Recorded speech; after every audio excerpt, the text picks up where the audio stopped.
अलियार अदालत में जज साहब को वो वीडियो दिखा देता है जिससे ये साफ साबित हो जाता है कि पुलिस वालों ने जानबूझकर असलम के गैराज में चोरी की गाड़ी खड़ी की थी। सबूत देखने के बाद जज तुरंत संबाल और पिया को बुलाते हैं और असलम को जेल से जमीनों पर अवैध कब्जा करवाता है और पिया की मां की मौत के पीछे भी उसी का हाथ है। पुलिस तुरंत कार्रवाई करती है। संबाल पुलिस के साथ दाऊद के घर पहुंचता है जहां वो देश छोड़कर भागने की तैयारी कर रहा होता है। संबाल उसे रोक लेता है और पुलिस दाऊद को गिरफ्तार कर लेती है। कोर्ट में दाऊद को 10 साल की सजा सुनाई जाती है।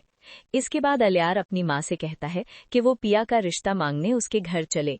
उसकी मां को चिंता होती है कि क्या असलम इसके लिए मान जाएंगे, लेकिन अलियार कहता है कि अगर रिश्ता मंजूर ना हुआ तो वो देश छोड़ देगा। वो पिया को फोन कर बताता है कि वो रिश्ता लेकर आ रहा है। थोड़ी देर बाद पिया के घर अलियार अपनी मां के साथ पहुंचता है।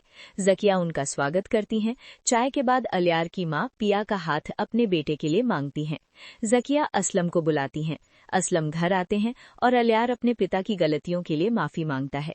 असलम उसे माफ कर देता है और रिश्ते के लिए हाँ कह देता है। उसी समय संवाल ये सब सुन लेता है। पिया हिम्मत करके कहती है कि वो संवाल से प्यार करती है। संवाल खुद को इस रिश्ते के लायक नहीं मानता और पिया से कहता है कि अलियार से ही शादी कर ले। ये सुनकर पिया टूट जाती है और अपने कमरे में चली जाती है। शादी का दिन आ जाता है। अलियार स्टेज पर बैठा होता है। पिया दिल में संवाल की मोहब्बत लिए आती है। निकाह के वक्त जब पिया से पूछा जाता है तो वो अचानक बेहोश हो जाती है। संवाल दौड़ कर आता है। डॉक्टर बुलाया जाता है और पिया को होश आ जाता है। अलियार पिया की सच्चाई समझ जाता है और कहता है कि वो उसकी शादी संवाल से ही करवाएगा। सबकी मौजूदगी में संवाल पिया से अपने प्यार का इजहार करता है। आखिरकार संवाल और पिया का निकाह पढ़ा दिया जाता है। अलियार पिया से आखिरी बार मिलकर ऑस्ट्रेलिया चला जाता है।